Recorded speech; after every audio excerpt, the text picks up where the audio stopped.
तो आज की जो हमारी ये क्लास है, ये घरेलू हिंसा एक अधिनियम है जो 2005 का है। उसी के संबंध में मैं आप लोगों से आज की क्लास में बातचीत करने वाला हूँ।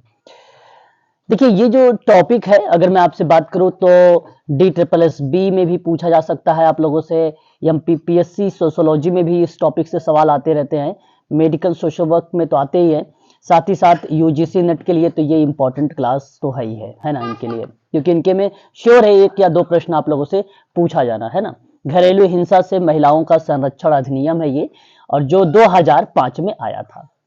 बेसिकली अगर प्रश्न इसका बनता है कि भाई सबसे पहले हमें ये पता होना चाहिए कि इसका उद्देश्य क्या होता है। घरेलू हिंसा से संबंधित महिला संरक्षण अधिनियम है ये, इसका उद्देश्य क्या होता है। तो सिंपल सी बात है, आप लोग ध्यान रखिएगा कि जो शारीरिक दुर्व्यवहार अथवा शारीरिक पीड़ा या अपहानि या जीवन या अंग या स्वास्थ्य को खतरा या लैंगिक दुर्व्यवहार अर्थात महिलाओं की गरिमा का उल्लंघन है ना, आप ऐसा कह लीजिए, या अपमान या तिरस्कार करना या अतिक्रमण करना या मौखिक या भावनात्मक तरीके से उसका दुर्व्यवहार करना, गाली देना, आर्थिक दुर्व्यवहार करना, ठीक है, यह सभी जो है इस अधिनियम के अंतर्गत रखा गया है। तो टोटली अगर मैं आपसे बात करूं तो कहता है कि महिलाओं को सुरक्षा को लेकर यह अधिनियम। तो यहां पर देखिए कह रहा है कि घरेलू हिंसा से महिलाओं का संरक्षण अधिनियम उन महिलाओं के अधिकारों को संरक्षित करता है जो घर के भीतर होने वाले किसी भी प्रकार की हिंसा से पीड़ित हो। ठीक है, तो यहां बेसिकली घरेलू का मतलब होता है डोमेस्टिक और हिंसा का तात्पर्य होता है वायलेंस से। ठीक है, तो यानी घरेलू हिंसा, ठीक है, महिलाओं को घरेलू हिंसा में एक प्रकार से संरक्षण देने के लिए किया गया है, एक प्रकार से सुरक्षा देने के लिए किया गया है। ठीक है, यहां एक चीज आप सबको पता है, हमारा जो देश है वो बेसिकली खासकर अगर हम बात करें पुरुष प्रधान है। ठीक है, तो प्राचीन समय से ये चला आ रहा है कि पुरुष जो है महिलाओं पर क्या होते हैं, हावी रहते हैं। ठीक है, तो इसके संरक्षण करने के लिए यह अधिनियम बनाया गया था। घरेलू हिंसा के संबंध में ये जो है अधिनियम बनाया गया। तो घर के अंदर, ठीक है, अभी ऐसा नहीं यहां पर कि इस अधिनियम में घर के अंदर केवल पत्नी के साथ हो। ठीक है, घर के अंदर चाची, बुआ, माता, ठीक है, पत्नी, कोई भी महिला हो सकती है। तो मतलब कोई पर्टिकुलर एक महिला, मतलब पत्नी के बारे में बात नहीं की गई है यहाँ पे, मतलब महिला बहन भी हो सकती है, चाची भी हो सकती है, बुआ हो सकती है, माता भी हो सकती है, पत्नी भी हो सकती है, कोई भी महिला हो सकती है। तो उसी के संबंध में घरेलू हिंसा से महिलाओं का संरक्षण अधिनियम बनाया गया है, और यह अधिनियम 2005 में बनाया गया था। कुल टोटल इस अधिनियम में अगर मैं आपसे बात करूं तो 5 अध्याय हैं। कितने अध्याय हैं? 5 अध्याय हैं, और 37 जो हैं धाराएं हैं। मैं अभी आप लोगों से बात करूंगा कुछ मेन धाराओं के बारे में। ठीक है, इन धाराओं के बारे में आपको जो है ध्यान में रखना होगा। एक चीज ध्यान रखिएगा कि यहां पर हिंसा से तात्पर्य क्या हो सकता है।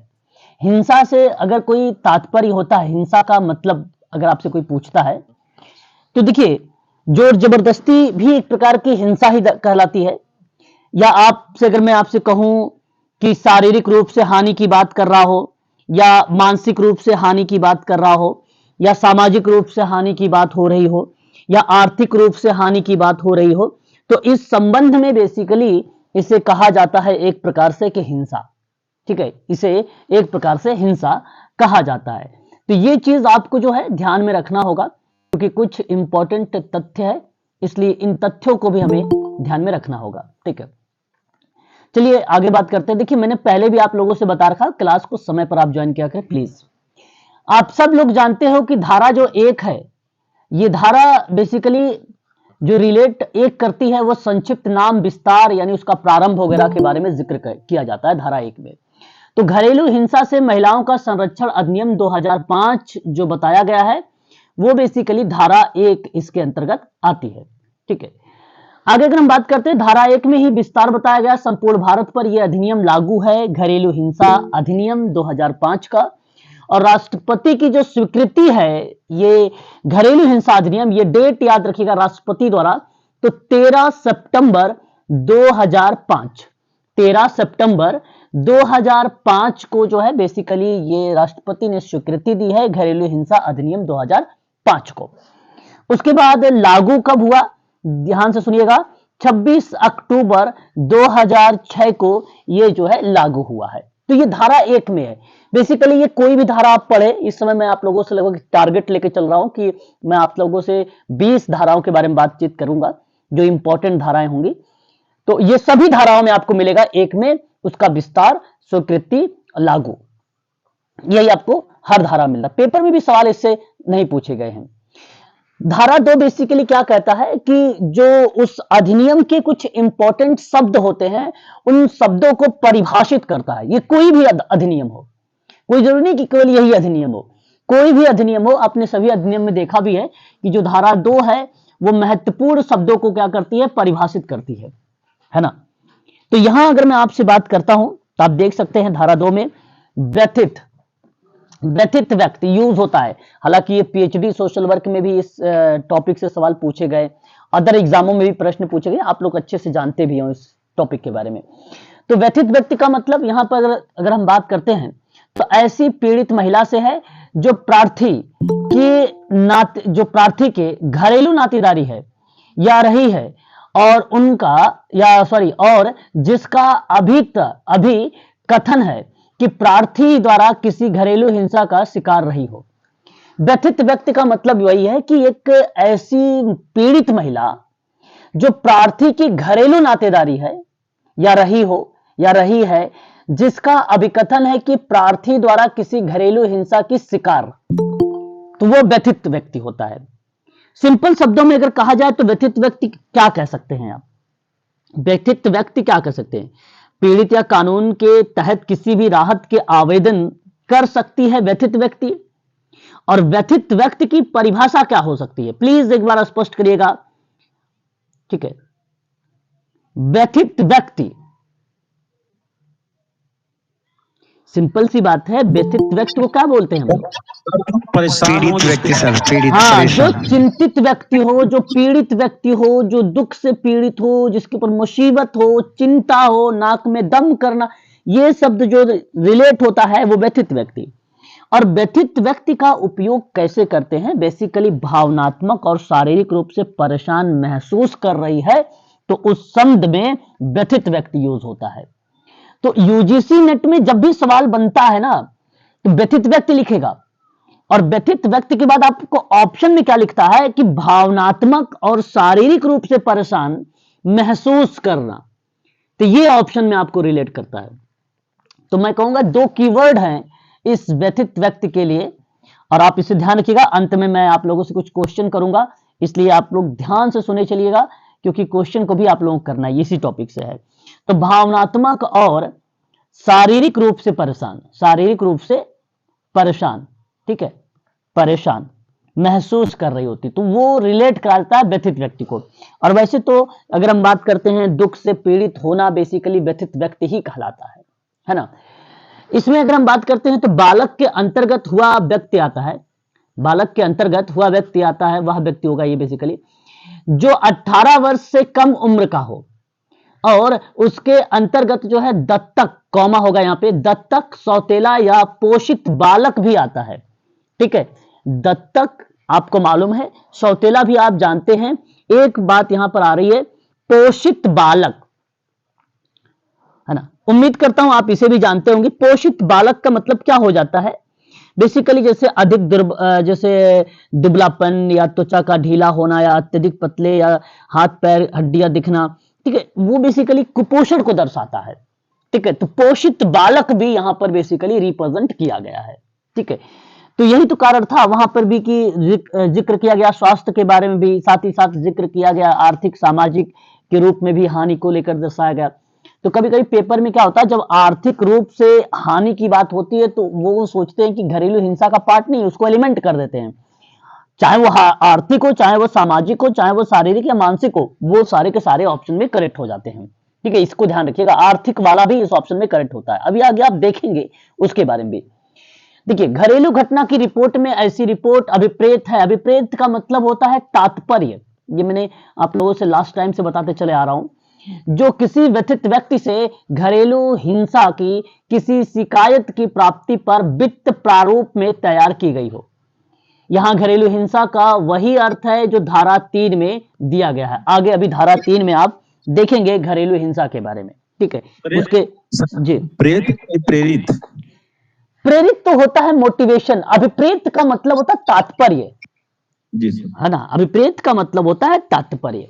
हालांकि घरेलू हिंसा का अगर जब हम अर्थ की बात करते हैं तो धारा 3 हमें दिखाता है, परंतु एक बात मैं आप लोगों से बोलना चाहूंगा, बड़े ध्यान से सुनिएगा आप सभी लोग उस बात को, क्योंकि ऐसे जो शब्द हैं आप लोगों के यहां देखने को भी मिल जाएंगे। जैसे अगर मैं आपसे बात करूं, शारीरिक दुर्व्यवहार किया जा रहा हो, यानी शारीरिक पीड़ा, या आप कह लिए जीवन या अंग या स्वास्थ्य को खतरा, या सिंपल शब्दों में कह लिए लैंगिक दुर्व्यवहार किया जा रहा है, महिला की गरिमा का उल्लंघन किया जा रहा है, अपमान तिरस्कार किया जा रहा है महिला का, अतिक्रमण किया जा रहा है, या मौखिक या भावनात्मक तरीके से उसके साथ दुर्व्यवहार किया जा रहा हो, उपहास किया जा रहा हो, गाली दिया जा रहा हो। उपहास का मतलब होता है कमेंट करना, है ना, या गाली दिया जा रहा हो, या आर्थिक दुर्व्यवहार किया जा रहा हो, या वित्तीय संसाधनों के बारे में बात किया जा रहा हो जिसकी वह हकदार है परंतु उससे वंचित किया जा रहा है।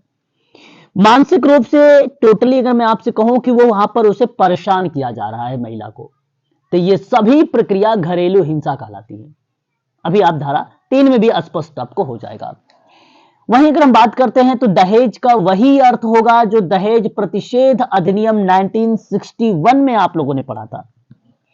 मुझे उम्मीद है कि आपने उसके बारे में भी जानते हो कि विवाह के दौरान एक पक्षकार दूसरे पक्षकार को कुछ देता है, लेता है, जो कोई मूल्यवान वस्तु होती है, वही प्रक्रिया क्या कहलाती है? दहेज कहलाती है, ठीक है। और 1961 की जो धारा 2 थी उसमें आपने देखा था वह भी प्रक्रिया सेम टू सेम की जो है घरेलू हिंसा अधिनियम 2005 में सेम टू सेम यहां पे लागू होती है, ठीक है। तो यह भी बात आपको ध्यान में रखना है।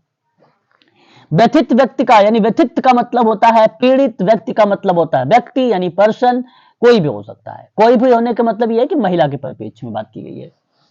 प्रार्थी, प्रार्थी का मतलब क्या होता है एक बार स्पष्ट करेंगे, क्योंकि शब्द यहां पे मैं क्लियर कर दूंगा तो आगे बहुत बार यहां पे आने वाले हैं।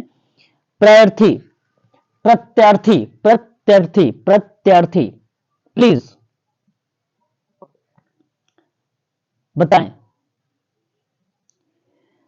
सर जो विक्टिम होता है, प्रतिवादी यानी प्रतिद्वंदी, बिल्कुल। प्रत्यर्थी का मतलब क्या हो गया? प्लीज ये छोटे छोटे शब्द है ना, आप लोग बता दिया करो इजीली। प्रत्यर्थी का मतलब क्या हो जाता है? एक प्रकार से प्रतिवादी या प्रतिद्वंदी हम कह सकते हैं सिंपल शब्दों में।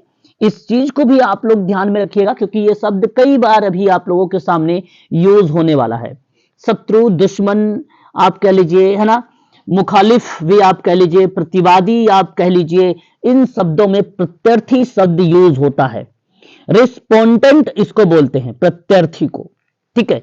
प्रतियोगी भी कहा जाता है, प्रतिपक्ष भी कहा जाता है, कई शब्द इसके यूज होते हैं। तो प्रत्यर्थी से ऐसा वयस्क पुरुष अभिप्रेत होता है। अभिप्रेत का मतलब होता है प्रत्यर्थी से ऐसा वयस्क पुरुष का तात्पर्य है जो व्यथित व्यक्ति की घरेलू नातेदारी में है या रहा है, ठीक है, और जिसके विरुद्ध व्यथित व्यक्ति में किसी अधिनियम के अधीन कोई अनुतोष चाह हो। क्या चाहो? अनुतोष चाह। अनुतोष का मतलब क्या होता है? न्याय चाहना। अनुतोष का मतलब क्या होता है? न्याय होता है, ठीक है। तो न्याय चाहा है, इसी के संबंध में प्रथित जो होता है बेसिकली प्रतिद्वंदी होता है ना।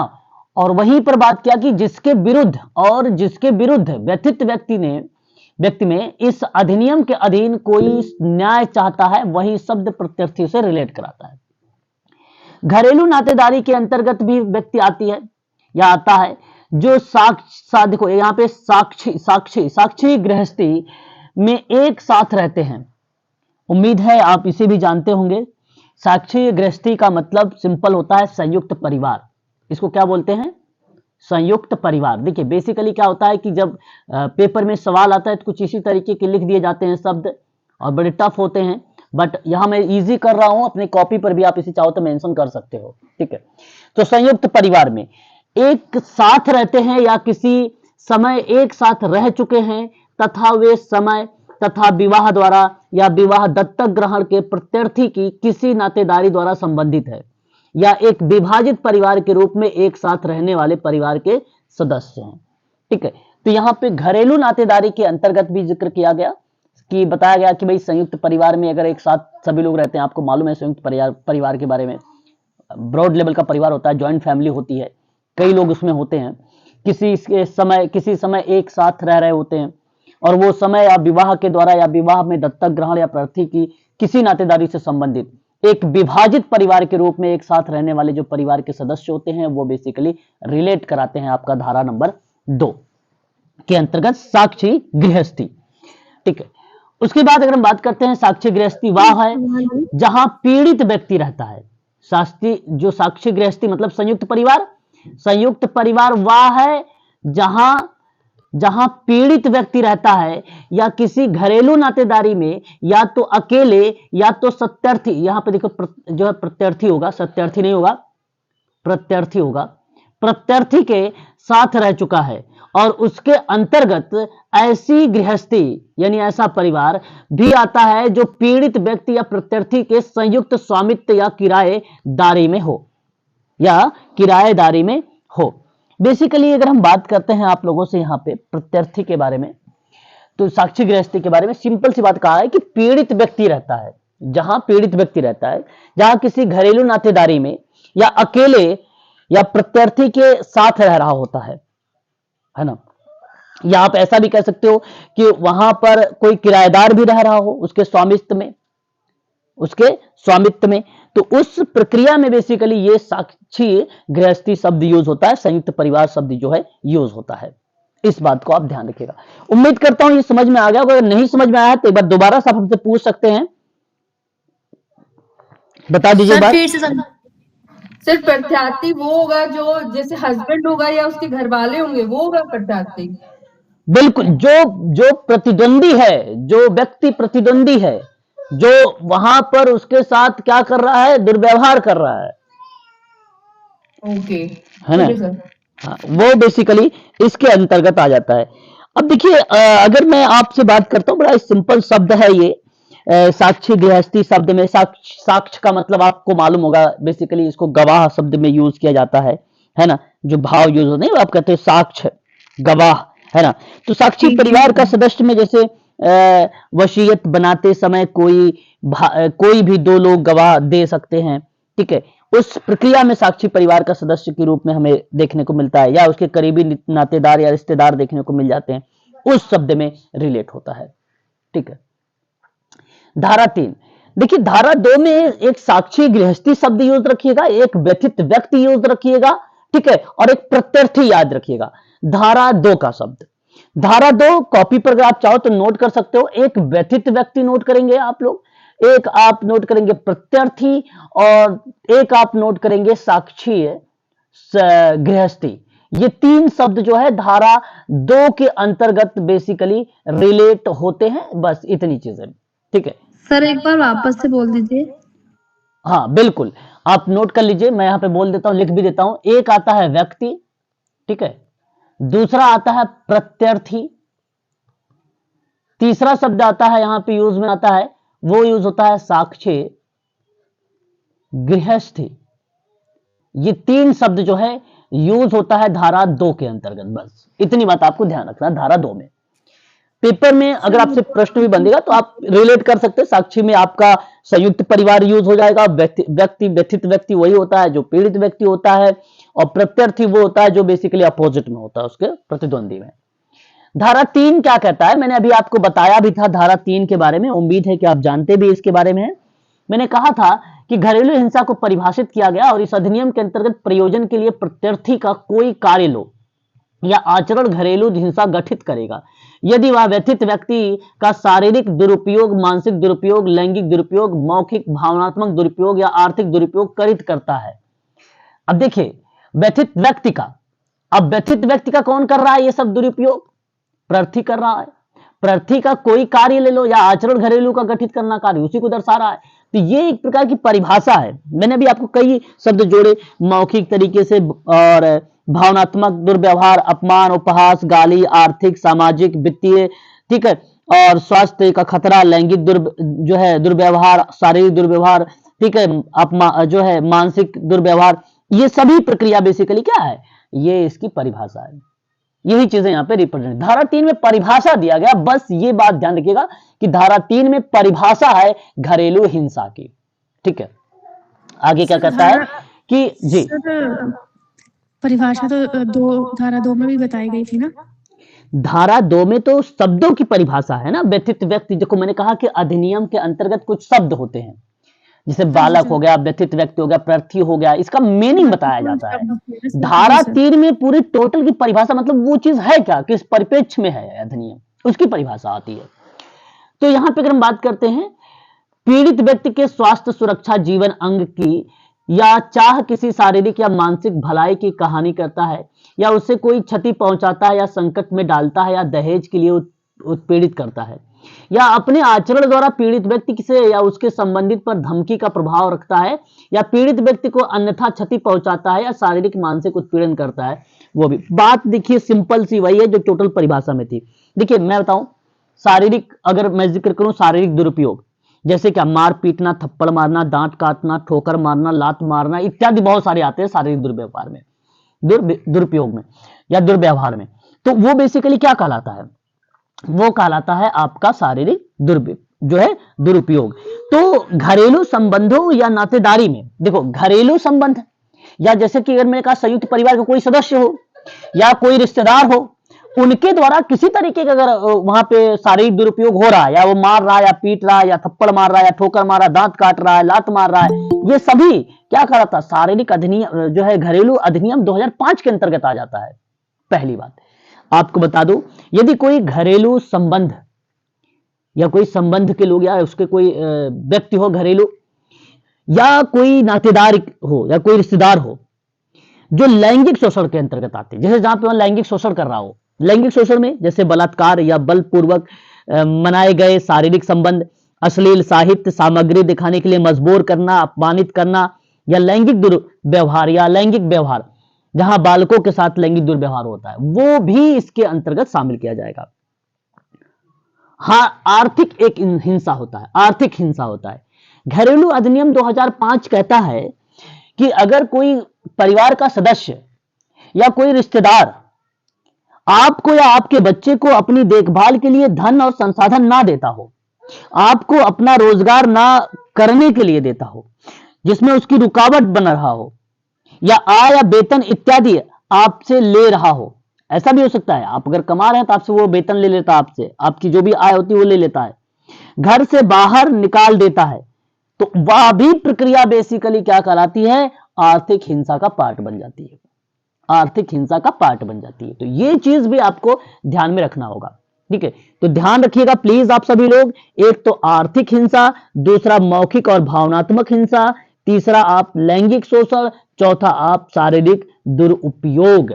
इसके बारे में आप लोगों से पूछा जा सकता है। मौखिक और भावनात्मक हिंसा क्या होता है, बेसिकली जैसे गाली देना, चरित्र और आचरण पर आरोप लगाना, लड़का ना होने पर उसको प्रताड़ित करना, दहेज के नाम पर प्रताड़ित करना, नौकरी ना करना, छोड़ने के लिए मजबूर करना, आपको अपने मन में विवाह ना करने देना, या किसी व्यक्ति विशेष के विवाह के लिए मजबूर करना, या आत्महत्या की धमकी देना, ये शब्द जो यूज होते हैं वो बेसिकली घरेलू हिंसा के संबंध में आते हैं। आगे भी और भी पॉइंट्स आप लोग देखेंगे प्लीज, लेकिन यहाँ पर आप लोग मेन चीजों को समझते चलिएगा क्योंकि क्वेश्चन भी आपने यहाँ पे जिक्र किया बालकों से संबंधित उत्पीड़न वगैरह, तो वो किस तरह का होता है थोड़ा सा? जैसे लैंगिक शोषण हो गया, लैंगिक शोषण में बलात्कार, बलपूर्वक या आप ये कहिए कि अपमानित करने के दृष्टिकोण से किया गया कोई लैंगिक व्यवहार हो गया, या बालकों के साथ लैंगिक दुर्व्यवहार हो गया, है ना। बालकों के साथ लैंगिक दुर्व्यवहार का मतलब ये हुआ कि उसके बच्चे के साथ हो गया, है ना। ठीक है, इस तरीके का दुरुपयोग भी घरेलू हिंसा के अंतर्गत माना जाता है या रखा जाता है। ठीक है, प्रियंका क्लास में ज्वाइन नहीं है क्या? प्लीज एक बार प्रियंका। हाँ जी सर। ज्वाइन हो क्लास में ना? जी जी जी सर। चलो फिर ठीक है। मैसेज किया था आपने मुझे क्या इंडिविजुअल? सर नहीं, मैंने तो नहीं करा। अच्छा, तब चलो कोई दूसरी प्रियंका है। ठीक है, चलो आगे बढ़ते हैं फिर। तो आगे जिक्र करते हैं, और यहां पे कहता है कि धारा नंबर 4 में, धारा 4 कहता है संरक्षण अधिकारी की जानकारी का दिया जाना। संरक्षण अधिकारी को जानकारी का दिया जाना, धारा 4 है। अब देखिए बेसिकली क्या है, जैसे कि अधिनियम के अंतर्गत कोई ऐसा व्यक्ति भी होगा ना जहां पे वो उसका संरक्षण कर रहा होगा, है ना, ऐसे अधिनियम को देख रेख कर रहा होगा, तो धारा जो 4 होती है वो संरक्षण अधिकारी को रिलेट कराता है। मान लीजिए दूर रिश्तेदार या महिला या पड़ोसी या कोई भी रिपोर्ट जो है संरक्षण अधिकारी को कर सकता है। मान लीजिए आपके घर में कोई हिंसा हो रही हो तो वो पड़ोसी भी जाके कर सकता है, रिश्तेदार भी जाके बता, किसको बताएगा? ये सब बवाल जो कर रहे हैं घर पे, ये सब किसको बताया जाएगा? ये सब जो है संरक्षण अधिकारी को बताए जाएंगे, है ना, उनको बताया जाता है।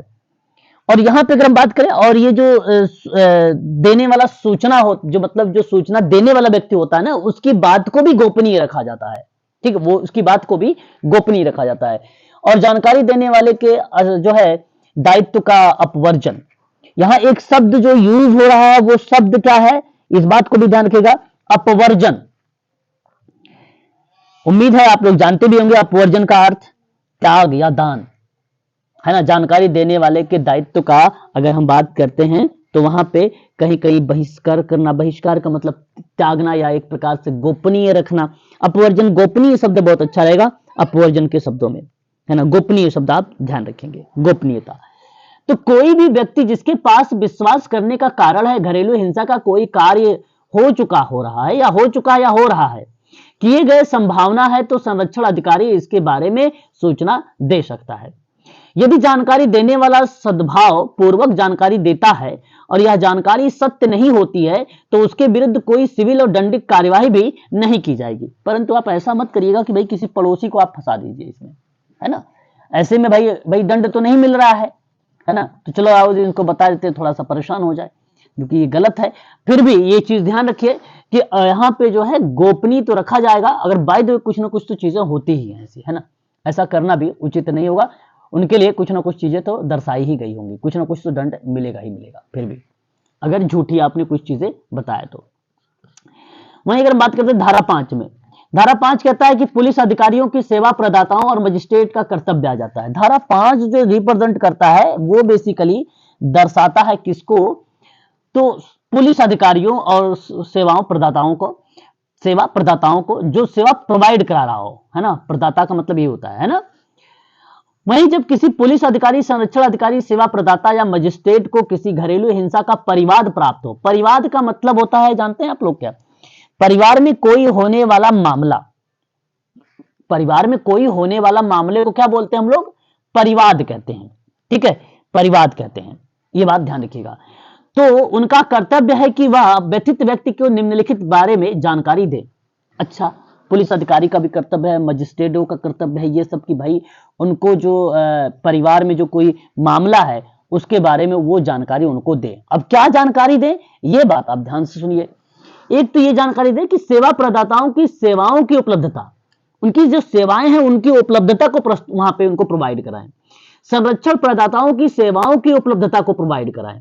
निःशुल्क वैधिक सेवा के उसके अधिकार को भारतीय दंड संहिता की जो धारा है 498 का के लिए परिवाद जो दाखिल किया गया वो भी उसके अंतर। पहले तो आप ये समझ लीजिए कि धारा कौन सी 498 है, क्या मालूम होना चाहिए आप लोगों को, बहुत लोग बच्चे जानते भी होंगे।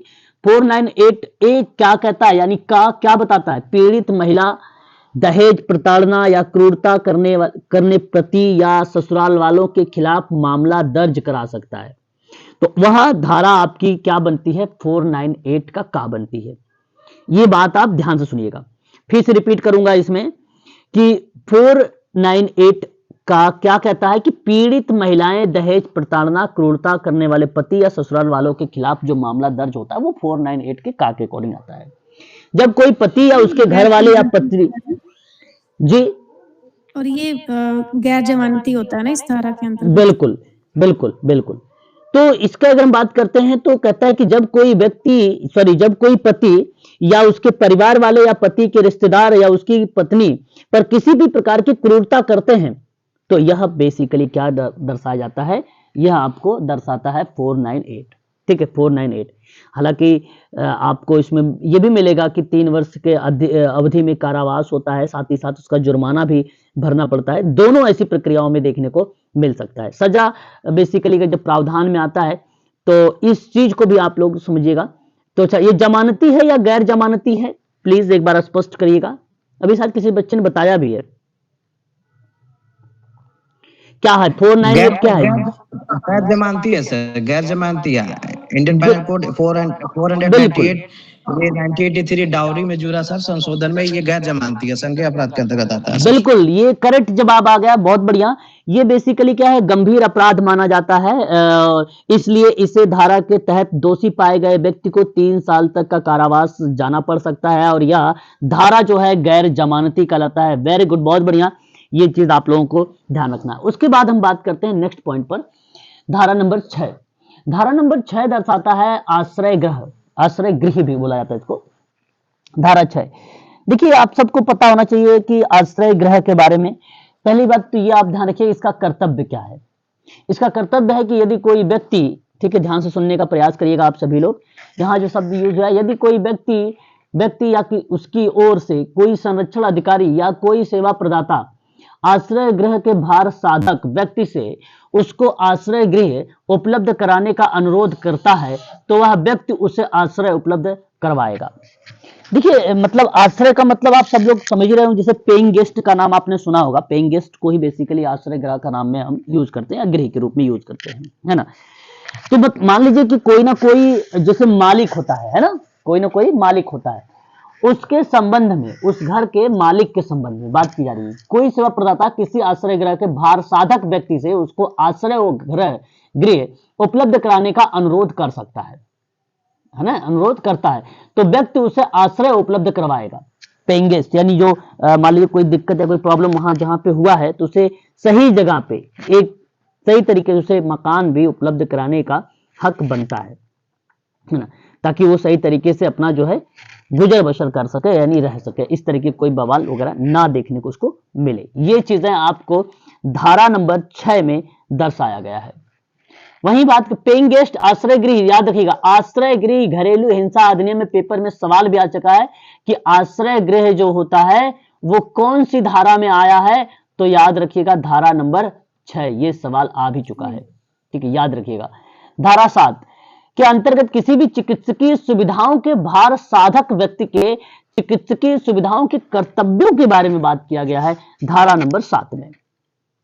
धारा 7 में याद रखिएगा, आप सभी लोगों के लिए इंपॉर्टेंट है, घरेलू हिंसा अधिनियम 2005 की धारा 7 के अंतर्गत अगर हम लोग बात करते हैं तो वह क्या चीजें रिलेट होती हैं, ये आप लोगों को ध्यान रखना है।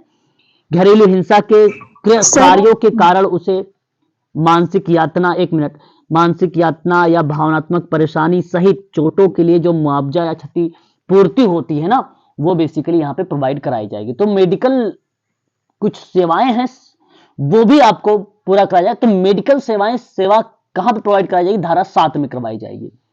तो पेपर में सवाल बनता चिकित्सा को लेकर, चिकित्सा सुविधाएं किसमें, उसके कर्तव्य किस धारा में है, तो धारा 7 में है। या तो आप ये कह लीजिएगा अगर कोई मानसिक यातना या भावनात्मक परेशानी सहित कई चोटों का बात हो रही, उसकी मुआवजा की बात होती है। मुआवजा का मतलब होता है क्षतिपूर्ति प्रदान की जा रही है, तो क्षतिपूर्ति कहां पे हो रही है, वो धारा 7 में हो रही है। जी अब पूछिए क्या करें। सर ये भार साधक को और कोई आसान शब्द है क्या, मतलब क्या कहेंगे? भार साधक में तो सोचा समझ रहे होंगे आप सभी लोग, बताइए जरा एक बार भार साधक का अर्थ क्या है। प्लीज, मैं तो यही सोच रहा था कि आप लोग समझ रहे होंगे, बहुत ही आसान शब्द है, किसी को नहीं पता। जब जिसको जो क्लाइंट को सर, जो पीड़िता है उसको सर मेडिकल की नीड है, उसको सर उस व्यक्ति को बोलते हैं क्या?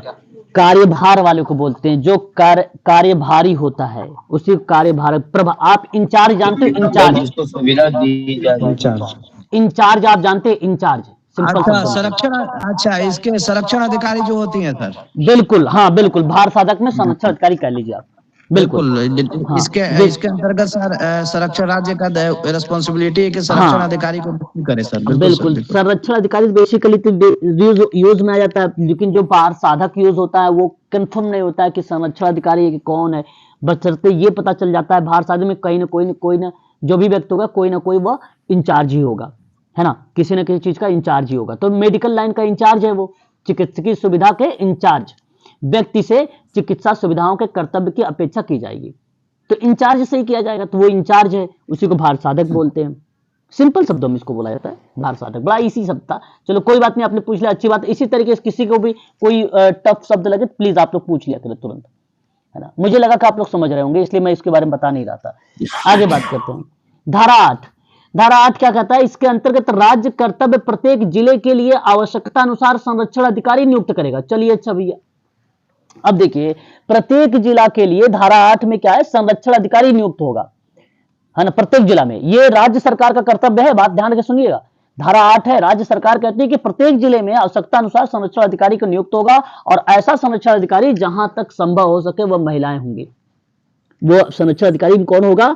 तो महिलाएं ही होंगी। ऐसा जहां तक संभव होगा वहां तक करने की कोशिश करेगा ये सरकार, राज्य। तो इसलिए धारा 8 ये भी आपको ध्यान में रखना होगा। एक एक पॉइंट को समझते चलिएगा, एक एक पॉइंट को लिखते भी रहिएगा साथ साथ, आपको शायद वो जल्दी याद हो। अभी क्वेश्चन करेंगे तो हो सकता है धारा 8 से भी सवाल आपको मिले पेपर में। आगे बढ़िए, धारा नंबर 9 कहता है कि संरक्षण अधिकारी के कर्तव्य और कृत्य, कृत्य का मतलब होता है टास्क, टास्क का मतलब होता है कार्य, है ना, निम्नलिखित कर्तव्य होंगे। चलिए देखते हैं संरक्षण अधिकारी के कौन कौन से कर्तव्य दर्शाए गए हैं। पहला कर्तव्य, किसी मजिस्ट्रेट को इस अधिनियम के अधीन उसके व्यक्तियों के निर्वहन में सहायता करना। समझ रहे हैं मेरी बात? व्यक्तियों के निर्वहन में मतलब उसके कर्तव्य, उसके जो कार्य हैं, जो उसके टास्क हैं, उन प्रक्रिया में उसको हम लोग बोलते हैं निर्वहन, निर्वहन। और जब ऐसे शब्द यूज होता है, ठीक है, निर्वहन शब्द, तो वहां पे हमें देखने को क्या मिलता है, ये बात भी ध्यान रखिएगा, उसकी मदद करना। कौन मदद करेगा? कौन मदद करेगा? रक्षण अधिकारी सर। हाँ, संरक्षण अधिकारी सर जी सर। बिल्कुल बिल्कुल, ये बात आप जरूर ध्यान में रखिएगा, बहुत इंपॉर्टेंट शब्द है ये, ठीक है, वह मदद करेगा। तो निर्वहन मतलब सिंपल होता है, जैसे अगर मैं बात करूं, आप कह लीजिए भरण पोषण, भरण पोषण। तो भरण पोषण में मतलब, अब ध्यान सुनिए, मजिस्ट्रेट को किसी अधिनियम के अधीन उसके व्यक्तियों के भरण पोषण में क्या करेगा? सहायता करेगा। चलिए क्लियर हुआ।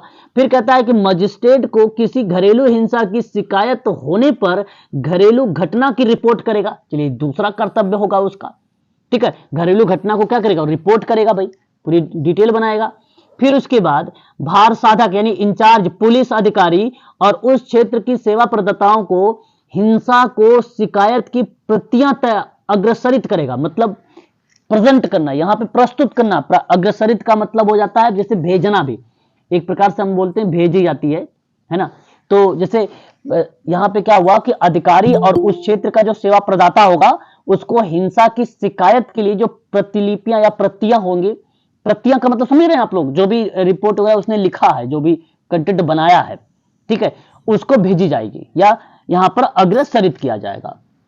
और यह सुनिश्चित करना कि व्यथित व्यक्ति को विधिक सहायता निःशुल्क उपलब्ध कराई जाए। देखिए बेसिकली फंडिंग वगैरह की भी बात की गई है, इसलिए अगर मान लीजिए कोई व्यक्ति ऐसा है जो मतलब उस खर्च नहीं उठा पाता, आर्थिक स्थिति उसकी सही नहीं है, ठीक है, इस मामले में, तो उसके लिए विविध या विधिक सहायता निःशुल्क उपलब्ध कराई जाएगी। ऐसी भी एक भूमिका बनती है मजिस्ट्रेट की, ऐसी भी एक भूमिका बनती है मजिस्ट्रेट की, जो धारा 8 रिप्रेजेंट करती है।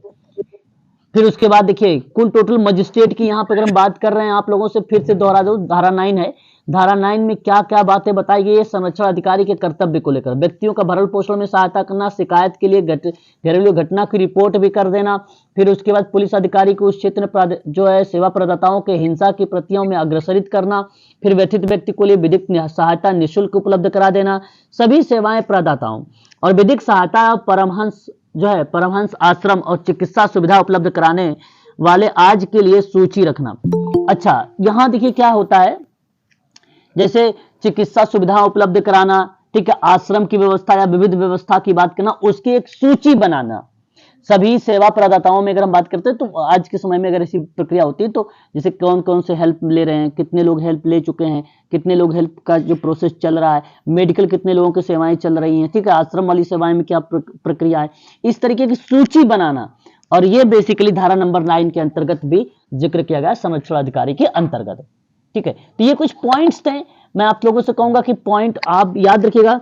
घरेलू अधिनियम 2005 के अंतर्गत धारा 9 आप लोगों से यही दर्शाती है, ठीक है, बहुत ही इंपॉर्टेंट है ये धारा 9, परीक्षाओं में हम लोगों से पूछी भी जा सकती है, धारा 9 किसको रिप्रेजेंट करती है ना? तब आप लोगों को यही शब्द जो है सोचना होगा। क्या बताती है इसके बारे में? जी सर, परमहंस आश्रम क्या लिखा है? हाँ, परमहंस आश्रम मतलब जैसे कोई यहाँ जरूरी एक जैसे आश्रम है, परमहंस एक आश्रम है ना, एक जैसे कोई भी आश्रम है जहाँ पे लोग रह रहे हैं, जहाँ पे महिलाएं रहे हैं, जैसे पेइंग गेस्ट वगैरह की बात जो भी हम कर रहे थे आप लोगों से, ठीक है। आश्रम में आश्रय गृह की बात अगर मैं कर लूँ तो आश्रय गृह जो है यहाँ पे परमहंस आश्रम के बजाय मुझे वही लिखना चाहिए था, परंतु कोई सुरक्षित आश्रय गृह का उपलब्ध कराना या परमहंस आश्रम का उपलब्ध कराना यही है इसके अंतर्गत, ठीक है ना, इसका मतलब यही है यहाँ पे। तो ये चीज ध्यान रखिए, यदि व्यथित व्यक्ति शारीरिक क्षतियां हुई है तो चिकित्सकीय परीक्षण करना, पहली बात मैं एक बार रिपीट कर रहा हूं आप लोगों से, ये ध्यान रखिएगा।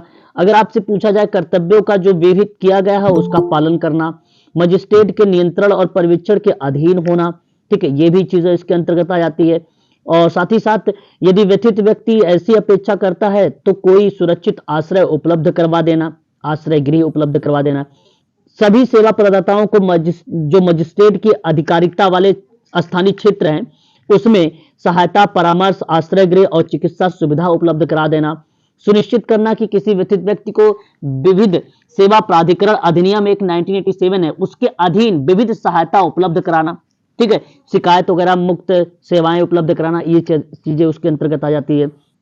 किसी मजिस्ट्रेट को यदि व्यथित व्यक्ति किसी संरक्षण आदेश के जारी करने के लिए न्याय का दावा करने का वांछित प्रक्रिया शामिल करता है तो ऐसे में भी वहां पे आवेदन करना, उसका आवेदन करना मतलब वो न्याय चाहती है ना तो इसलिए उसका आवेदन कर देना, ठीक है, मजिस्ट्रेट ही कर देगा, मजिस्ट्रेट भी उसका आवेदन करेगा। तो ये चीज आपको ध्यान रखना होगा। तो ये संरक्षण अधिकारी के कुछ कर्तव्य हैं, उन कर्तव्यों के बारे में यहाँ पे जिक्र किया गया था, ठीक है। आगे बढ़िए, धारा 10।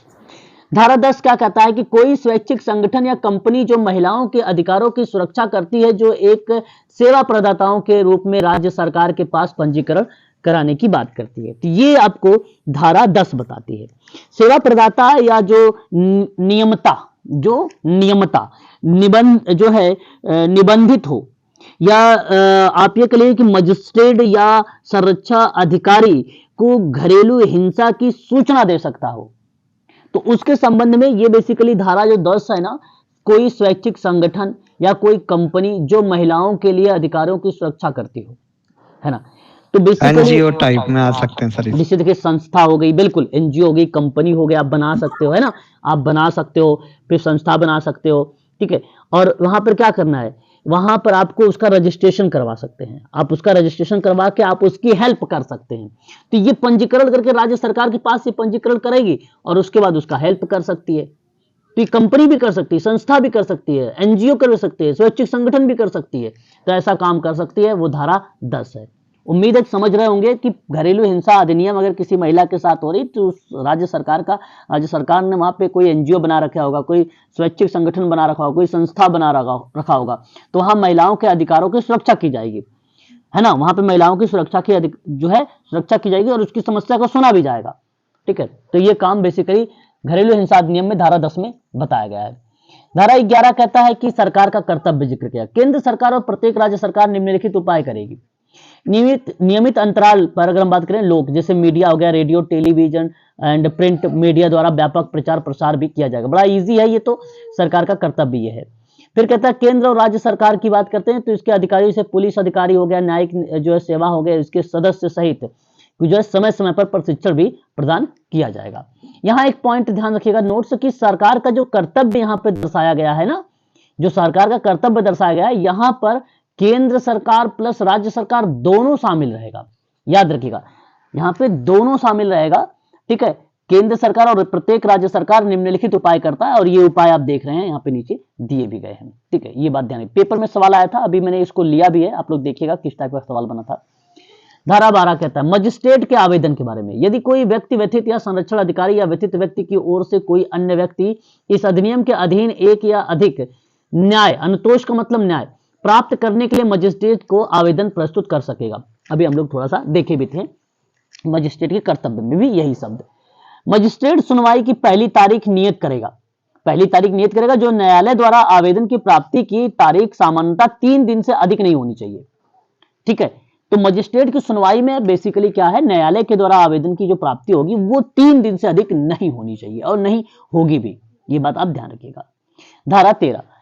धारा 13 सूचना की तालीम धारा। ठीक है, यहाँ पे देखो तालीम शब्द यूज हुआ है, धारा 13 के अंतर्गत हम बात कर रहे हैं आप लोगों से। और अधीन नियत की गई सुनवाई की तारीख की सूचना मजिस्ट्रेट द्वारा संरक्षा अधिकारी को दी जाएगी। प्रार्थी को और मजिस्ट्रेट द्वारा निर्देशित किसी अन्य व्यक्ति पर उसकी प्राप्ति की तारीख से अधिकतम 2 दिन से अवधि के भीतर जो मजिस्ट्रेट द्वारा निर्यात के लिए तालीम करवाया जाएगा। देखिए धारा 13 बेसिकली किस शब्द को रिप्रेजेंट कर रहा है, तालीम एक शब्द यूज हो रहा है ना।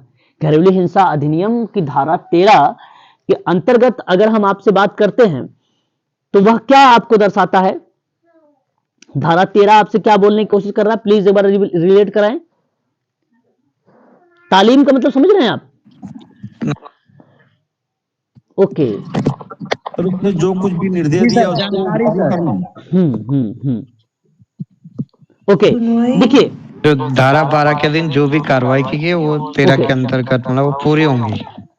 हाँ, ये भी बात आप कह सकते हो, बिल्कुल करेक्ट जवाब। यहाँ पे जो धारा 13 के अधीन है ना, 12 के अंतर्गत उसकी सुनवाई तारीख की जाएगी और मजिस्ट्रेट द्वारा संरक्षण अधिकारी को दी जाएगी जो प्रार्थी पर मजिस्ट्रेट द्वारा निर्देशित होगा और अन्य व्यक्ति पर ऐसे साधनों के द्वारा उसकी प्राप्ति की जो तारीख होगी अधिकतम 2 दिन की अवधि के भीतर या ऐसे अतिरिक्त युक्त के समय के भीतर जो मजिस्ट्रेट द्वारा अनुज्ञात किया जाएगा और उसकी तालीम करवाया जाएगा। तालीम का मतलब जैसे भी किसी बच्चे ने अभी मुझसे जिक्र किया, जैसे पालन हो गया उसका, आज्ञा का हो गया, या हुक्म करना या तालीम, है ना, इस तरीके का शब्द यूज होता है तालीम करना।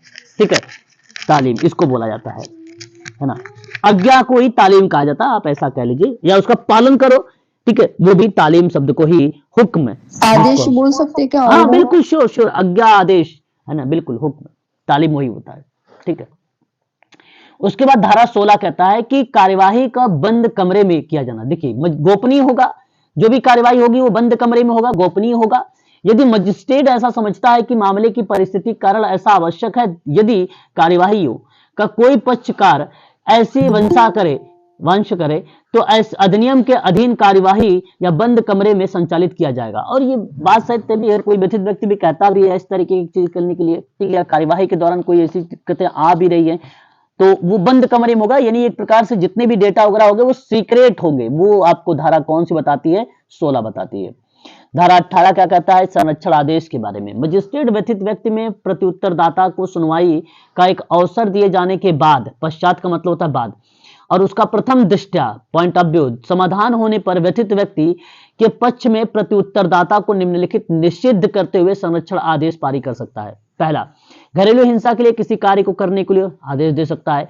घरेलू हिंसा के कार्यों को करित करने में सहायता या दुष्प्रेरित करने में भी जो चीजें हैं, जिसे जो दुष्प्रेरित कर रहा है उसके प्रति, उस कार्यों के प्रति कार्यवाही की जाएगी, उसको बोलता है कारित करने के लिए, सहायता करना, है ना, तो मदद करना। किस परिपेक्ष में? दुष्प्रेरित करने में, अगर वो कर रहा है तो ऐसे कंडीशन पर इस तरीके का आदेश दे सकता है। संरक्षण आदेश उसको बोलते हैं। और संरक्षण आदेश जो शब्द यूज होता है धारा 18 में यूज होता है। धारा 18 के अंतर्गत और भी पॉइंट है, व्यथित व्यक्ति के नियोजन के स्थान में प्रवेश करना, यह शब्द भी रिलेट होता है धारा 18 के अंतर्गत। ठीक है, धारा 18 के अंतर्गत। फिर कहता है यदि व्यथित व्यक्ति बालक है तो उसके विद्यालय में या किसी अन्य स्थान में जहां व्यथित व्यक्ति बार बार आता जाता है वहां पर प्रवेश करना। ठीक, देखिए बेसिकली क्या है कि पीड़िता को संयुक्त परिवार में निवास करने का अधिकार होगा और उसके कानूनी प्रक्रिया के अतिरिक्त उसका निष्कासन नहीं किया जा सकता है। इसके पक्ष में संरक्षण आदेश पारित करता है। आदेश जो है संरक्षण अधिकारी क्या करता है? आदेश पारित करता है। ये आदेश पारित हो रहे हैं, व्यथित व्यक्ति बालक के लिए हो रहे हैं, व्यथित व्यक्ति के नियोजन के स्थान में प्रवेश करने के लिए हो रहे हैं। ऐसा कोई अन्य कार्य करना जो संरक्षण आदेश में विनिर्दिष्ट किया गया हो, इन शब्दों को भी ये बेसिकली रिप्रेजेंट करता है। इस अधिनियम के अंतर्गत ये चीज भी आपको ध्यान रखना होगा। धारा 18 है, इस बात को आप सभी लोग ध्यान रखिएगा, धारा 18। ठीक है, वहीं अगर हम बात करते हैं तो हमारे सामने एक और आता है धारा 18 में। अगर हम जिक्र करते हैं घरेलू हिंसा का अधिनियम के अंतर्गत तो इसके बारे में आप सिंपल शब्दों में सुन लीजिए, समझ लीजिए कि पीड़ित व्यक्तियों के अधिकारों और कल्याणों की सुरक्षा के लिए महत्वपूर्ण भूमिका निभाती है। धारा 18, ठीक है, धारा 18, ये बात आप लोग ध्यान रखिएगा, इस बात को आप लोग ध्यान में रखिएगा। क्लियर है ये धारा 18 के अंतर्गत? प्लीज एक बार स्पष्ट करिएगा। मजिस्ट्रेट, हाँ, घरेलू हिंसा का कोई भी कार्य करना, घरेलू हिंसा के कार्यों को करने में सहायता करना या उसको उकसाना, ठीक है, उकसाना, या पीड़ित व्यक्ति को रोजगार या स्थान में प्रवेश करना। यदि पीड़ित व्यक्ति एक बच्चा है तो उसके स्कूल या किसी अन्य स्थान पर जहां पीड़ित व्यक्ति अक्सर आता जाता है वहां पर करना। व्यक्तिगत या मौखिक या लिखित या इलेक्ट्रॉनिक या टेलीफोन संपर्क सहित पीड़ित व्यक्ति के साथ किसी भी रूप में संवाद करने का प्रयास करना, है ना, यही सारी बातें हैं धारा 18 में। पीड़ित व्यक्ति के प्रतिवादी द्वारा संयुक्त रूप से, प्रतिवादी द्वारा एकल रूप से उपयोग की जाने वाली, है ना, जहां दोनों पक्षों का उपयोग की जा सके इजिली। आश्रित या रिश्तेदारों द्वारा किसी ऐसे व्यक्ति पर हिंसा करना जो पीड़ित व्यक्ति को घरेलू हिंसा में सहायता देता हो, ठीक है, तो उनसे हम लोग बातचीत कर सकते हैं।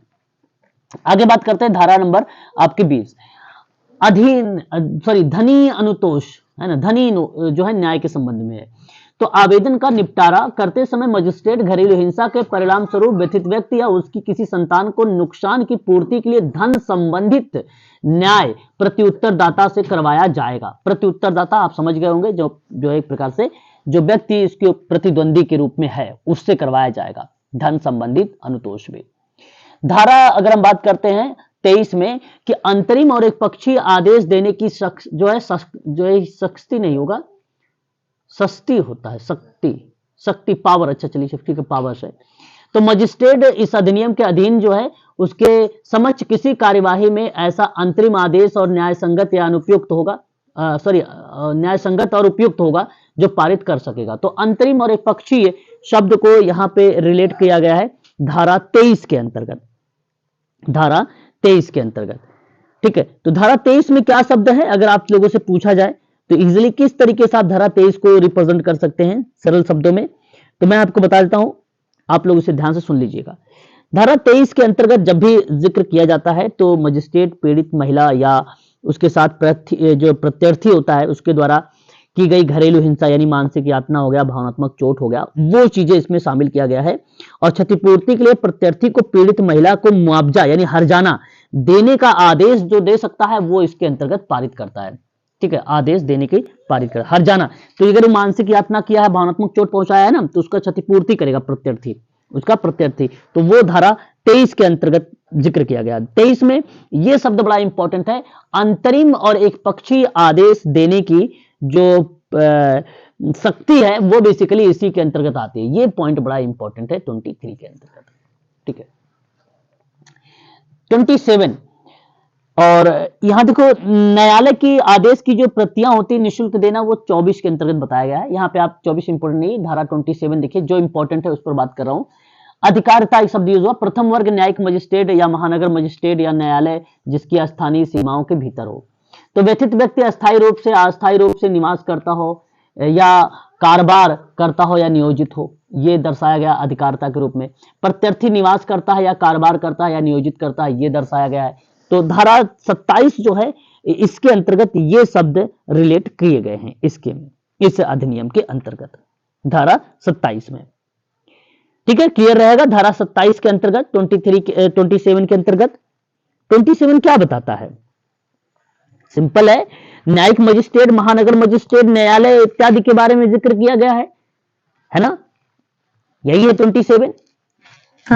यथाशक्ति प्रथम वर्ग में न्यायिक मजिस्ट्रेट हो या महानगर मजिस्ट्रेट हो, न्यायालय हो जिसकी स्थानीय सीमाओं के भीतर प्रक्रिया जिक्र किया गया है। तो कई शब्द यूज होते हैं, जैसे प्रत्यर्थी निवास करता है या कारोबार करता है या नियोजित है, या व्यथित व्यक्ति व्यथित रूप से अस्थायी रूप से निवास करता है या कारोबार करता है या नियोजित हो, ठीक है। इसी अधिनियम के अंतर्गत अधीन किया गया है कि कोई आदेश समस्त भारत में प्रवर्तनीय होगा, वो भी पार्ट इसी के अंतर्गत आ जाता है, घरेलू हिंसा अधिनियम के अंतर्गत। आगे बात करते हैं, धारा 29 में अपील की बात है। उस तारीख से जिसको मजिस्ट्रेट द्वारा किए गए आदेश यथा स्थिति व्यथित व्यक्ति या प्रत्यर्थी पर जिस पर जो है पश्चातवर्ती हो या तालीम की जाती हो, तो 30 दिनों के भीतर सेशन यानी सत्र न्यायालय में कोई अपील हो सकती है। तो देखो यहां बेसिकली अपील के बारे में जिक्र किया गया, अगर मैं आप लोगों से 29 के बारे में जिक्र करता हूं तो 29 क्या कर सकता है, अपील के बारे में जिक्र किया जा सकता है। अपील क्या हो सकती है, अपील के बारे में अगर मैं आपसे जिक्र करूं तो किस टाइप का अपील हो सकता है, जिस तारीख से मजिस्ट्रेट द्वारा दिया गया आदेश होगा पीड़ित व्यक्ति या प्रतिवादी जैसे भी न्यायालय जैसे भी कोई भी अगर मामला है तो उसको दिया गया है और जो भी मामला दिया गया है वो उस तारीख के 30 दिनों के भीतर सत्र न्यायालय में अपील की जाएगी। तो 30 दिनों के अंदर उसको क्या करना है, अपील करना है न्यायालय के अंतर्गत। ठीक है, तो ये आपको बताता है धारा नंबर 29। ये बात आप यहां पर ध्यान रखेंगे। 29 धारा अपील से रिलेटेड है। ठीक है, ये अपील से संबंधित है, इसको आप ध्यान में रखिएगा 29 धारा के बारे में। डोमेस्टिक वायलेंस एक्ट 2005 धारा 31 कहता है प्रत्यर्थी द्वारा संरक्षण आदेश के भंग की सख्ती है, जो है सस्ती इसके अंतर्गत दर्शाया गया है। तो प्रत्यर्थी संरक्षण आदेश या किसी अंतरिम संरक्षण आदेश का भंग होना, देखिए यहाँ पे भंग, और इस अधिनियम के अधीन एक अपराध होगा और वो दोनों में से किसी भांति के कारावास से जिसकी अवधि 1 वर्ष तक हो सकेगी और जुर्माना लगभग अगर हम बात करें तो 20,000 तक हो सकता है। ये दोनों भी दंडनीय होगा। मान लीजिए कोई प्रत्यर्थी के द्वारा संरक्षण आदेश को भंग कर दिया हो तो उसके लिए कम से कम 1 साल की सजा होगी और 20 साल का जो है 20,000 रुपए का जुर्माना होगा। 1 साल की सजा और 20,000 रुपए की जुर्माना। 33 धारा सर जी, शास्ति मतलब क्या, शास्ति शास्ति मतलब एक प्रकार से जो कोई क्रिया बेसिकली निगेटिव के रूप में आए। शास्ति जो कोई प्रक्रिया है वो बेसिकली निगेटिव के परिप्रेक्ष्य में, जैसे शासन के रूप में हो गया, दंड के रूप में, ये सब निगेटिव शब्द यूज होते हैं ना। तो आप दंड या सजा कह लीजिए, क्या कह लीजिए आप, सजा कह लीजिए सबसे सिंपल शब्द में। ठीक है, तो प्रत्यर्थी द्वारा संरक्षण आदेश के भंग के लिए दंड है, ये दंड है या इसको सजा कह लीजिए आप। ठीक है, क्लियर रहेगा। धारा 33 कहता है कि संरक्षण अधिकारी द्वारा कर्तव्यों का निर्वहन न करने के लिए शास्ति यानी दंड या आप सजा कह लीजिए। संरक्षण अधिकारी के द्वारा कर्तव्यों का निर्वहन नहीं होगा तो उसके लिए दंड क्या होगा। तो यदि कोई संरक्षण अधिकारी संरक्षण आदेश में मजिस्ट्रेट के द्वारा निर्देशित अपने कर्तव्यों में असफल रहता है तो ऐसे लिए कारावास से 1 वर्ष का जो है जेल होगी और 20,000 रुपए का जुर्माना, दोनों भी दंडित किया जा सकता है। ठीक है, ठीक है, आगे बात करें। धारा 34 क्या कहता है, संरक्षण अधिकारी के द्वारा किए गए अपराध का संज्ञान है। किसी संरक्षण अधिकारी के विरुद्ध किया गया अभियोजन या अन्य विधिक कार्यवाही तब तक नहीं होगी जब तक राज्य सरकार की पूर्व मंजूरी से कोई परिवाद फाइल नहीं किया जाएगा। परिवाद का मतलब परिवार का मामले के बारे में है। 37 देखो बड़ा इंपॉर्टेंट है, ये बेसिकली केंद्र सरकार के नियम बनाने की शक्ति है। केंद्रीय सरकार अधिसूचना द्वारा इस अधिनियम के उपबंधों के कार्यवाही करने के लिए नियम बना सकेगी, ये जिक्र किया गया 37 में। तो 37 धाराएं 5 अध्याय जिक्र किए गए हैं। घरेलू हिंसा अधिनियम के अंतर्गत कुछ मेन पॉइंट्स हैं और 1 मिनट थोड़ा होल्ड। तो इसमें कुछ इंपोर्टेंट पॉइंट कह रहा है कि घर के भीतर हिंसा से पीड़ित महिलाओं के अधिकारी को प्रभावी रूप से संरक्षित करता है। यह घरेलू हिंसा अधिनियम 2005 घर के भीतर से जो पीड़ित व्यक्ति घर के अंदर उन लोगों से एक प्रकार से क्या करता है, यह अधिनियम बेसिकली काम करता है। अधिनियम 25 अक्टूबर 2006 को यह लागू हुआ। यही अधिनियम अगर हम बात करें तो महिलाओं के संरक्षण अधिनियम 2005 जो है संपूर्ण भारत में लागू है। महिलाओं की सुरक्षा और कल्याण से संबंधित घरेलू हिंसा में महिलाओं की सुरक्षा अधिनियम पे पारित है। अधिनियम के अंतर्गत घरेलू हिंसा में आर्थिक दुरुपयोग और यौन दुरुपयोग भी शामिल है। ये बड़ा इंपॉर्टेंट शब्द है, इसको भी आप लोग ध्यान में रखेंगे। अधिनियम के अंतर्गत अधिसूचित आश्रय गृह पीड़ित व्यक्ति को उसके अनुरोध पर आश्रय प्रदान करने का बाध्य है। शब्दावली में अगर हम बात करें, मानसिक दुरुपयोग घरेलू हिंसा की परिभाषा में शामिल दुरुपयोग के विभिन्न प्रकारों की श्रेणी में नहीं प्रयुक्त किया गया है। अधिनियम में धारा 3 जो है घरेलू हिंसा को परिभाषित किया गया। अधिनियम 2 में विभिन्न शब्दों को परिभाषित किया गया है। घरेलू हिंसा अधिनियम में कुल 5 अध्याय हैं और 37 यानी 37 जो है धाराएं बताई गई हैं। घरेलू हिंसा अधिनियम के संबंध में कोई भी व्यक्ति संरक्षण अधिकारी को सूचना दे सकता है। बिल्कुल सही बात है। व्यथित व्यक्ति के जो है धनी अनुतोष उसके जीवन स्तर के जिसका व्यथित व्यक्ति जो है अभ्यस्त है यानी समान होगा। इस अधिनियम के अधीन जो है न्यायालय द्वारा पारित किया जाएगा और आदेश संपूर्ण भारत में लागू होगा। इसी अधिनियम के अंतर्गत अधिसूचित किया जाएगा कि आश्रय गृह पीड़ित व्यक्ति के अनुरोध पर आश्रय प्रदान करने के लिए वो बाध्य है। ये जो कीवर्ड्स है, मैं कीवर्ड अभी आपको बता रहा हूं। अधिनियम के अंतर्गत संरक्षण अधिकारी समक्ष पीड़ित महिला या उसके ओर से कोई अन्य व्यक्ति आवेदन कर सकता है, ये बात भी सही है। अधिनियम में 31(1) में क्या बताया गया, अपराध संगीन है और अजमानती है, ये भी बड़ा इंपॉर्टेंट पॉइंट है 31 का 1 में। बलात्कार संबंधी कानूनों को बदलने के लिए एक बर्मा आयोग है, बर्मा आयोग को बनाया गया था बलात्कार संबंधित कानूनों के लिए। Very very most important point ये भी है। कार्यस्थल पर महिलाओं के लिए यौन उत्पीड़न निवारण प्रतिषेध प्रतिरोध जो एक अधिनियम है जो 2013 के नाम से जाना जाता है, या प्रवर्तित हुआ 9 दिसंबर 2013 को, प्रवृत्त हुआ 9 दिसंबर 2013 को। आपको पढ़ा चुका हूं ये अधिनियम के बारे में, ठीक है। अब देखिए ये थोड़ा सा घरेलू हिंसा के संबंध में कुछ एमसीक्यूज हैं, ये मुझे करवाना है, आप लोग थोड़ा सा ध्यान से जब देखेंगे तो इस प्रश्नों को आप इजीली कर पाएंगे।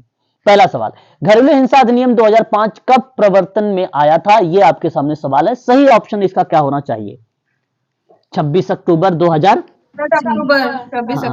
26 अक्टूबर 2006, यानी ऑप्शन नंबर सी आपका करेक्ट जवाब होगा। देखो कुछ इसी तरीके के पेपर में सवाल आपके सामने बन सकते हैं। घरेलू हिंसा से महिलाओं का संरक्षण अधिनियम 2005 में पारित कब हुआ था, तो ये 13 सितंबर 2005 हुआ, इसलिए ऑप्शन आपका यहाँ पे डी करेक्ट हो जाएगा। उसके बाद देखिए घरेलू हिंसा अधिनियम 2005 में कुल कितने अध्याय और धाराएं हैं, तो अध्याय 5 और धाराएं 37 हैं, इसलिए ऑप्शन आपका पहला करेक्ट हो जाएगा। और अधिनियम की धारा जो 2 है वो कौन सी बात को परिभाषित नहीं करती, देखिए इसमें कौन सा परिभाषित था कौन सा नहीं करती है, ये आपके सामने सवाल आ गया है क्वेश्चन नंबर 4 का। बेसिकली ऑप्शन नंबर जो सी है पारिवारिक नातेदारी, ये जिक्र नहीं किया गया है। संरक्षण अधिकारी के बारे में, प्रतिकार आदेश के बारे में भी है, संरक्षण अधिकारी के आदेश के बारे में भी है, तो option number C is the right answer है।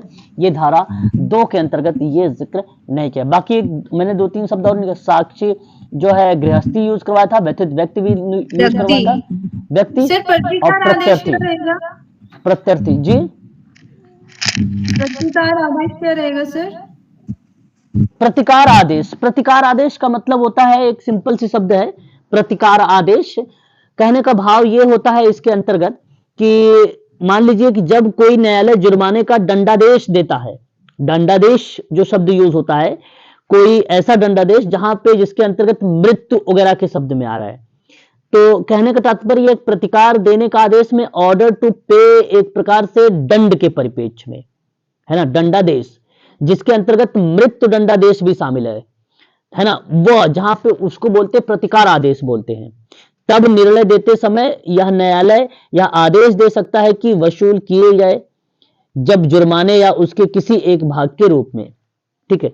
तो चुकता करने को लेकर अगर बात किया जा रहा हो कि भाई चुकता करवाए, वसूली करे, ठीक है, उसके संबंध में क्षतिपूर्ति करे, या कोई दंड के परिप्रेक्ष्य में उसे अगर हम बात करते हैं मृत्यु की सजा हो, तो उस परिप्रेक्ष्य में भी ये शब्द यूज होता है प्रतिकार आदेश। प्रतिकार आदेश सिंपल सा होता है, केवल ऑर्डर के रूप में यूज होता है और खासकर वो दंडादेश में, है ना। तो ऑप्शन आपका यहाँ पे जो है सी करेक्ट होगा। अध्याय 2 में परिभाषित है, अध्याय 2 में क्या परिभाषित है, क्वेश्चन नंबर 5 सही जवाब बताइएगा। घरेलू हिंसा की परिभाषा से बिल्कुल यहां पर आपको ध्यान रखिएगा, जैसे मैंने आपको धारा 3 में आप लोगों को बताया था, घरेलू हिंसा के बारे में थोड़ा सा जिक्र किया गया था धारा 3 में, लेकिन धारा 2 में जैसे परिभाषा एक एक शब्दों के बारे में जिक्र करने के परिप्रेक्ष्य में, तो वह बेसिकली आपको यहाँ पे दर्शा, अगर धारा 2 दिया हुआ है तो, यदि धारा 3 दिया हुआ है तो जो है घरेलू हिंसा भी यहाँ पर आप लगाएंगे उचित रहेगा, वो भी उचित रहेगा, लेकिन यहाँ पर भी एक एक शब्दों की भी परिभाषा दी गई है, इसलिए आपका ऑप्शन जो है यहाँ पर B is the right answer होगा। उसके बाद क्वेश्चन नंबर 6 है, ये अधिनियम के अंतर्गत उपबंधों का संवैधानिक आधार है। संवैधानिक आधार के अंतर्गत अगर मैं बात करता हूँ क्वेश्चन नंबर 6 में, तो देखिए अनुच्छेद 21 भी आता है, अनुच्छेद 15 भी आता है, अनुच्छेद 14 भी आता है। समता का अधिकार की बात हो जाएगी आपकी 15 में, लैंगिक जो यहाँ पे क्या नाम है, मूल वंश, धर्म, जाति, लिंग भेदभाव निषेध के रूप में आ जाएगा, है ना। इन सभी चीजों के बारे में जिक्र जो किया गया वो उपयुक्त सभी यानी सभी के अंतर्गत आता है संवैधानिक आधार, ठीक है। उसके बाद इस अधिनियम में संरक्षण प्रदान किया जाएगा विवाहित पत्नी को, बहन, विधवा और लिविंग पार्टनर को, 18 साल से कम आयु के बालकों को, या उपरयुक्त सभी। क्वेश्चन नंबर 7 में basically option number D is the right answer होगा। ये सभी बेसिकली ये अधिनियम संरक्षण प्रोवाइड कराता है 2005 का। 2005 की जो अधिनियम है घरेलू हिंसा अधिनियम 2I के बारे में बात कर रहा है। इसके अंतर्गत मजिस्ट्रेट से जो अभिप्रेत है वो क्या यूज होता है? एक न्यायिक मजिस्ट्रेट प्रथम वर्ग का होता है, एक मेट्रोपॉलिटन मजिस्ट्रेट होता है। जानते हो आप लोग ये क्या होता है? मेट्रोपॉलिटन मजिस्ट्रेट क्या होता है बताइए? कोर्ट ऑफ मेट्रोपॉलिटन मजिस्ट्रेट क्या होता है? जैसे अगर यहाँ पे अगर मैं आपसे कहूं सारांश शक्तियों के साथ निवेश करने के परिप्रेक्ष्य में यह शब्द यूज होता है, ठीक है। तो जैसे अभियान दल के साथ कोई शोध मामला है उसके में बड़ी संख्या में है तो उस बड़ी संख्याओं को निपटान करने में सक्षम अगर कोई है, बड़ी संख्या में कोई विवाद है या उसके परिप्रेक्ष्य में है तो उसको विवाद को सुलझाने में मेट्रोपॉलिटन मजिस्ट्रेट होता है। और इसके अंतर्गत 2I के अंतर्गत ये न्यायिक मजिस्ट्रेट प्रथम वर्ग ये भी इन्वॉल्व है और मेट्रोपॉलिटन मजिस्ट्रेट भी इन्वॉल्व है। इसलिए मैं आपसे कहूंगा कि ऑप्शन डी की तरफ आप सभी लोग जाएं क्वेश्चन नंबर 8 में, और डी ही आपका ऑप्शन करेक्ट माना जाएगा। घरेलू हिंसा अधिनियम 2005 में वो कौन सी धारा है जो संरक्षण अधिकारी के कर्तव्यों के कार्यों के बारे में बताया गया? क्वेश्चन नंबर 9 सही जवाब आपके पास पता होना चाहिए। धारा 9 अभी अभी मैंने आप लोगों से जिक्र भी किया था जहां संरक्षण अधिकारी के कर्तव्यों के बारे में बताया गया था। वहीं अगर हम बात करते हैं धारा 12 के अंतर्गत आवेदन पेश किया जाता है। धारा 12 के अंतर्गत आवेदन जो पेश होता है वह कौन सा होता है? तो मजिस्ट्रेट के समक्ष। ऑप्शन आपका यहाँ पे क्या होना चाहिए? मजिस्ट्रेट के समक्ष। हाँ, मजिस्ट्रेट के समक्ष होना चाहिए आवेदन, और ये भी आप लोगों से मैंने पढ़ाया भी है। धारा 12 के अंतर्गत आवेदन किसके द्वारा पेश किया जा सकता है? क्वेश्चन नंबर 11 सही जवाब होगा व्यथित व्यक्ति के द्वारा। ऑप्शन नंबर 1 आपका करेक्ट हो जाएगा। धारा 12 के अंतर्गत आवेदन किसके द्वारा पेश किया जाता है? व्यथित व्यक्ति के द्वारा होगा। ऑप्शन आपका पहला करेक्ट होगा। सरकार के कर्तव्य के संबंध में गलत कथन आपको बताना है। गलत कथन कौन सा है? क्वेश्चन नंबर 12 में आपको गलत को आइडेंटिफाई करना है, ठीक है। देखिए यहाँ पे सार्वजनिक माध्यम जो है माध्यम द्वारा अधिकारियों को व्यापक प्रचार करना, भैया मैंने आपको पढ़ाया था अभी प्रचार प्रसार के बारे में, ये है। पुलिस अधिकारी और न्यायिक सेवा के सदस्य हो सकते हैं इस अधिनियम के अंतर्गत जो है। अगर हम बात करते हैं प्रशिक्षण भी प्रदान किया जा सकता है, बिल्कुल ट्रेनिंग भी दिया जाना चाहिए, ठीक है। देखते हैं फिर उसके बाद अगर हम बात करते हैं व्यथित व्यक्ति के वित्तीय वार्षिक वित्तीय अनुतोष प्रदान करना और निधियों की व्यवस्था करना। फिर देखिए विभिन्न मंत्रालय और न्यायालय, विभिन्न मंत्रालय प्रोटोकॉल तैयार करना। ये देखिए एक बात यहाँ पे देखिए, ये देखिए धारा 11 बता रही है। धारा 11 जो ऑप्शन सी है ना, ये धारा 11 बता रही है, और जो ऑप्शन डी है यहाँ पे ये आपका करेक्ट जवाब होगा। विभिन्न मंत्रालय है ना, विभिन्न मंत्रालय सरकार कर्तव्यों में गलत स्टेटमेंट आ जाएगा, क्योंकि हमें सोचना है घरेलू हिंसा के संबंध में ये सवाल। वैसे तो किसी परिप्रेक्ष्य में देखिए विभिन्न मंत्रालय नहीं हो सकता मंत्रालय। धारा 11 के अंतर्गत सरकार का तात्पर्य क्या हो सकता है? सरकार का मतलब अभी हमें आपको बताया था मैंने, सरकार का मीनिंग केंद्र सरकार और राज्य सरकार से होता है ना। ऑप्शन आपका कौन सा सही जाना चाहिए यहाँ पर? पहला ऑप्शन करेक्ट होना चाहिए, सॉरी पहला कि डी वाला ऑप्शन? दोनों एक ही है क्या? दोनों सरकार होगी ना, दोनों एक ही है ना? नहीं सर, एक नहीं है सर, वो यहाँ है सर, और डी होगा, डी ऑप्शन सही होगा सर। अच्छा, हाँ, डी ऑप्शन सही होगा। यह शब्द यूज किया गया, बिल्कुल करेक्ट। ये गलत जवाब, ये भी गलत, ये भी गलत। और 2 के बी के अंतर्गत बालक यानी 18 वर्ष से कम आयु का होगा, तो बताइए उसका मतलब क्या बनेगा? 18 वर्ष से कम अगर का है तो मतलब बताइएगा। क्वेश्चन नंबर 14 सही जवाब सी दोनों। बालक, बिल्कुल option number C is the right answer हो जाएगा। क्वेश्चन नंबर नेक्स्ट करते हैं। घरेलू हिंसा से महिलाओं का संरक्षण अधिनियम 2005 के अनुसार घरेलू घटना की रिपोर्ट से अभिप्रेत है, यानी तात्पर्य है। तात्पर्य क्या हो सकता है? व्यथित व्यक्ति घरेलू हिंसा की शिकायत प्राप्त होने पर बेहित रूप से की गई रिपोर्ट। व्यथित व्यक्ति के विभिन्न किसी व्यक्ति द्वारा शिकायत पर बेहित रूप से की गई रिपोर्ट। अच्छा जी, ऑप्शन सी दोनों होगा। यहाँ पे देखिए घरेलू घटना की रिपोर्ट से मतलब first is the right answer, बिल्कुल। ऑप्शन नंबर यहाँ पे जो करेक्ट जाएगा वो option number A is the correct जवाब होगा, ठीक है। घरेलू हिंसा में महिलाओं का संरक्षण अधिनियम 2005 जानते हैं क्या बताता है? घरेलू घटना की रिपोर्ट। और उसका मतलब क्या होता है? रिपोर्ट का क्या मतलब है? कहता है कि व्यथित व्यक्ति से घरेलू हिंसा की शिकायत व्यथित व्यक्ति से भिन्न थोड़ी होगा। भिन्न कैसे ले सकते हो आप? भिन्न काटिए तो घरेलू हिंसा की शिकायत होगी ना, तो विहित रूप से की गई रिपोर्ट होगी, है ना। ऑप्शन ए आपका करेक्ट जवाब होगा। उम्मीद करता हूं आप समझ गए होंगे, है ना। नेक्स्ट चलिए, अब यहाँ आपका ये जो क्वेश्चन है ये हो गया आपका फिनिश, है ना। सारा क्वेश्चन आपका फिनिश हो गया। तो घरेलू हिंसा के पीडीएफ अभी मैं आपको ये शेयर कर देता हूँ, इसकी वीडियो भी इसको अपलोड करके आप लोगों को डाल देता हूँ। बड़ी सिंपल शब्दों में है ना, तो ऑडियो वाली नहीं हो सकती क्या सर आपकी ये?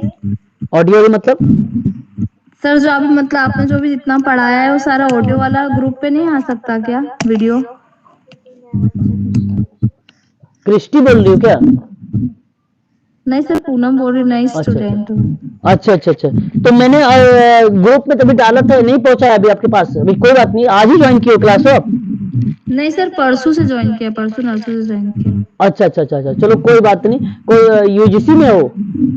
हाँ सर, यूजीसी नेट। कोई बात नहीं, आप निश्चिंत रहो, अभी आपके पास चला जाएगा, ठीक है। इंडिविजुअल में शेयर कर दूंगा, ठीक है। सर नहीं, मेरे कहने का मतलब है जो आपने आज पढ़ाया ना, तो आप डायरेक्ट पीडीएफ सेंड करते हो हमें, तो ये ऑडियो वाली भी हो सकती है ना सर? ये तो आप रिकॉर्डेड करके हमें, तो रिकॉर्डेड करके भेजूंगा, तो इसका लिंक तो भेजूंगा।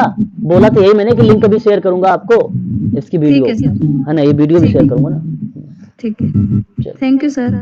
चलिए, अब थोड़ा सा 15 मिनट वेट करिए, आप लोग भी इंतजार करिए। इसी पर डीएसएसबी की क्लास अभी हम स्टार्ट करेंगे, ठीक है। बताएंगे जी, इसकी